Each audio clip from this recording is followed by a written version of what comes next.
Welcome to The Brain Dump, where we study the psychology of success. Join us as we probe the habits, rituals, and routines of top-performing artists, entrepreneurs, authors, athletes, and more to uncover the timeless principles we can all use to take our lives to the next level. Are you ready to plunge the grunge that's been gunking up your mind's eye? Great, then let's get to it.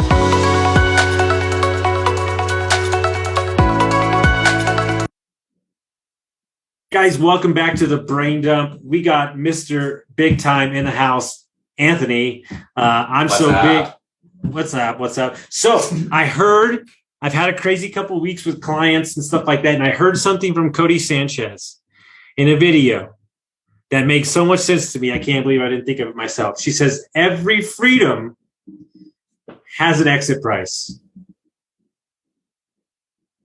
Every freedom has an exit price. So every time that you seek freedom, whether that be a divorce, a business partnership, a business deal, there's a cost to get back your time, to get back your freedom.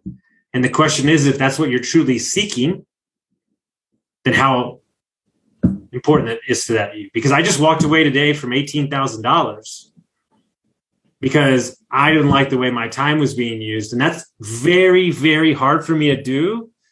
But I think I'm at a point in my career where it's more about what I do with my time than how much money I make. I'm still unpacking this quote. Every freedom has an exit price. It reminds me a little bit of the idea that, you know, everything that you want in life, there's a cost associated with it, whether you're knowingly paying it or you're unconsciously paying the opportunity cost associated with not doing the thing.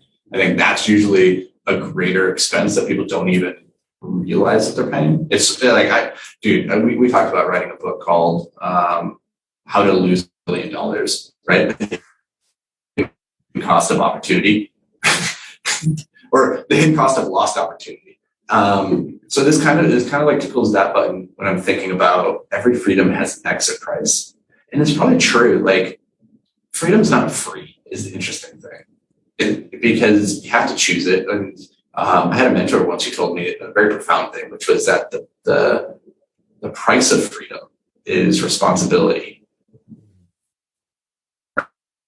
Right. And it's like that hit me deep. But it seems very related here.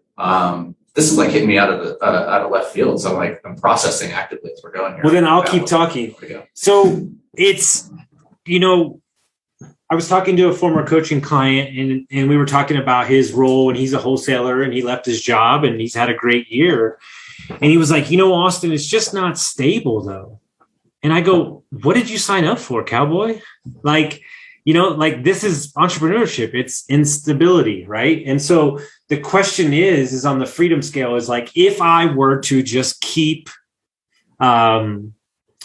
chase clients that I shouldn't be with, right?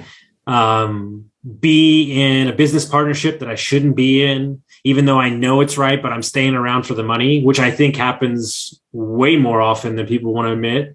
What opportunity costs, what freedoms is it taking away from me separate from those relationships? I would imagine that it's keeping me in a mood, also making me unhappy, and probably is affecting being available for other opportunities if I'm not in a good place mentally.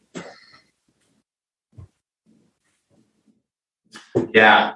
The truest cost of freedom, right? And this is tied, as I'm thinking about responsibilities, the price of freedom, thinking about ownership, like owning your circumstances and the decisions that you're making, and whether that's choosing to be in a bad business relationship or a relationship in general, and paying that cost, but also understanding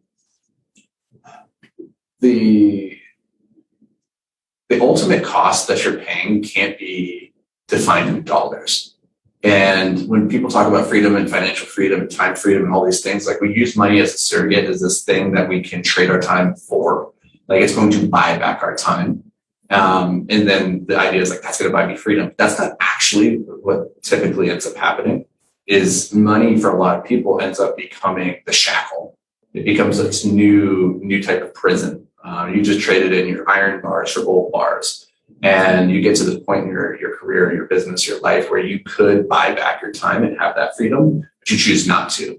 Because you're confined and it's harder to break those golden handcuffs. And so it's interesting then what's the exit price? Like what do you have to give up then to realize that full freedom once you actually have the money? This is something that high achievers, people who are making really good money right now, who are in a place in their life where their struggle is meaningless, right? Their struggle is meaningless because they won the money game, but they're still struggling to play that game, even though it doesn't bring them any satisfaction or fulfillment anymore. Those people, I feel so bad for them because they're in a paper prison of their own making, and they think it's more.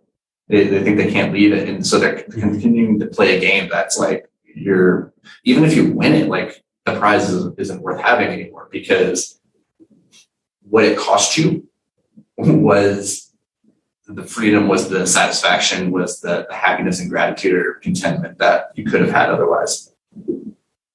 So this is coming full circle for me because this really hits home for me. And I'll use it I always like to make myself an example. It would have been really easy for me to stay married, like really easy. Her brother was my best friend. We had houses together. We had a dog. And the reason I didn't for so long was because what it was going to cost me. Like, does anybody understand what it takes to unpack a 13-year marriage? Houses, real estate, family. Her dad was my dad. So I had to, my cost was every one of those things. My dog, a property, everything I owned, getting talked about in the community, like all those things. But I had to believe that on the other side of that, there was happiness and more. I mean, this is the Jersey Gregory quote to a T, which is easy choices, hard life. Hard choices, easy life. And you were in a moment where the easy choice would have been just to stay.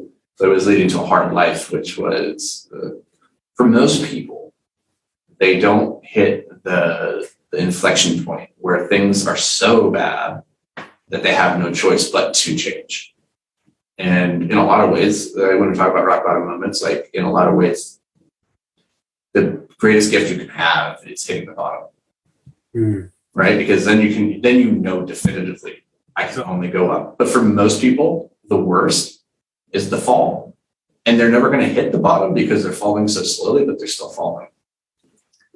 I've been dancing around this concept for all week, and it finally comes together. This is what I live for, guys. When I got the guy that I need to talk to unpack this. So freedom, we're talking about freedom. I've blown up my life multiple times through drug addiction, losing my job, all that things. And what people don't understand is they say, oh, that's rough for that guy. But what's awesome when you blow up your life? The freedom that you can just leave it behind and take what you want and move on. I don't know what it is. I can't wrap the concept in my head, but there's some sort of amazing freedom to blowing it all up and taking what you want and leaving the rest because it doesn't control you anymore. But when you still have that bad partnership or you're in the marriage you shouldn't be into, it's still holding you back from that true freedom that you're seeking. So there is actually freedom in blowing your entire life up and starting from zero again. I have a story I want to share that. So in the last month, Jamie and we've been watching Star Wars cartoons, the Clone Wars, which is an amazing animated series. And like, no, it's a cartoon, granted, but it's also like very adult storytelling. Like there are some really heavy concepts in there. And we finished the Clone Wars. Now we're watching this other series, which is closely related to it, called Rebels. And there's a scene in there. It's in the season finale of season 1. We have our Jedi protagonist, who is a mentor to this young kid, Ezra. And our Jedi protagonist, his name's Kanan. He's fighting the Inquisitor. And him and Ezra are fighting the Inquisitor. And the Inquisitor turns and pushes Ezra, this kid, off of this very high strut. And they watch him fall to his death. And Kanan, this kid's mentor, watches him. And for a second, he's broken. You can see it. He's just like, what has just happened? Oh my God, I've lost everything. And then in a second, he transforms and he transitions. And the Inquisitor is like, I got you now. Like you've lost your kid or whatever. And Cannon goes, you made a mistake because now I have nothing left to fear. He's in that moment, he's like facing his greatest fear, which is losing his student. And granted, I'm not going to ruin it for anybody, but I mean, Ezra doesn't actually die. But in that moment, he thinks he does. And he's like, you made a mistake. I have nothing left to fear. And then he ends up winning the fight because now he's not holding back. He's not afraid anymore. And it's so fascinating when you finally get to that point where you rip the Band-Aid off of your life, or you choose to like pull the pin and throw the grenade on your life. You have nothing to fear anymore because you're living in this place now of reality where things are not great, granted, but it's always way worse in your mind. Like worst case scenario and what if and the anxiety of like, what's it going to look like when I blow up my life? It's always scarier and harder than the reality itself is. So powerful. So remember, guys, in the freedom, there's always a price to pay. I promise you that if you pay it and you gain back control of your life and you're in control of what you need to do, I promise you that you'll be better off for it in the long run.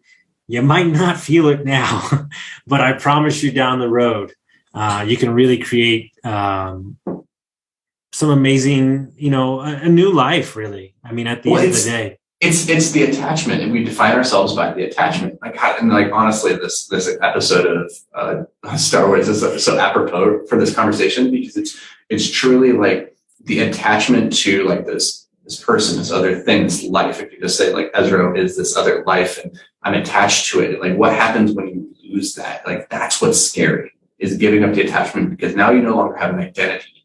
You're no longer rooted and grounded, and you don't know where you are in the universe. You're afloat, and it's scary. But also with that, and that's the price that you have to pay. Like if you want freedom, you have to accept that that is the price, which is you're going to be in a scary world of infinite potentiality. And it's so weird. We'll leave you with this one. Like it's not just not having the person around. It's that you're comfortable going to your house. You're comfortable with knowing where your laptop is. That's why everybody like gets freaked out because I travel so much. They're like, I don't know how you have any semblance of a routine. And I'm like, because my freedom and my needs and my impact is right here in my heart. And so it doesn't matter where it is, where I am, what the weather is. And so it's bigger than this. It's so much bigger than this. And so, remember when you're chasing freedom that it has an exit price. Are you willing to pay it? I hope that you are. And I hope that you can understand that if you're in a relationship or you're in a business relationship or a business deal that you shouldn't be in, and you know the answer, I'm getting back to this concept of following my gut more. I think that's one of the bigger issues with people that I've seen in the coaching realm is that deep down, they know what they should be doing. But for whatever reason, I don't know if the mind takes over, they just don't follow their gut instinct. I want to add on to this too. The quote that started this off was every freedom has an exit price. What I'll say is that every freedom also has a recurring price. It's a monthly subscription. It's a daily subscription. The dues come due every single day in the same way that if you want to live a successful life, rent is due every day, right? Like we've heard that quote, but it's true. Freedom is an ongoing price that you pay. And this is where discipline for me in the structure and routine and habits has been really valuable because that helps me create structure around that freedom and saying outside of this structure, I'm not free. And I'm giving up those options, the potential for those things in my life, but I choose not to do that. I choose to live and define my freedom here, and it might be narrow, right? Like freedom it can't just be infinite. There is no infinite freedom. And so recognize that it's not just an exit price, like leaving your job, leaving your career, leaving your relationships, like that's the exit price. But then what's the ongoing price that you're going to have to pay? Mm-hmm. Be prepared for that because it's actually it's a very significant tax. Mm-hmm. Yep. I paid it, still paying it, know it. Guys, thank you, Cody Sanchez, for the amazing topic. We loved your content. Just trying to throw that out there so we can hopefully, I'm still on the hunt. But guys, your homework today is to share this episode with somebody that you think will get value from it, somebody that may be stuck with a decision they have to make. Hopefully this can bring some clarity to them, and we'll see you next time.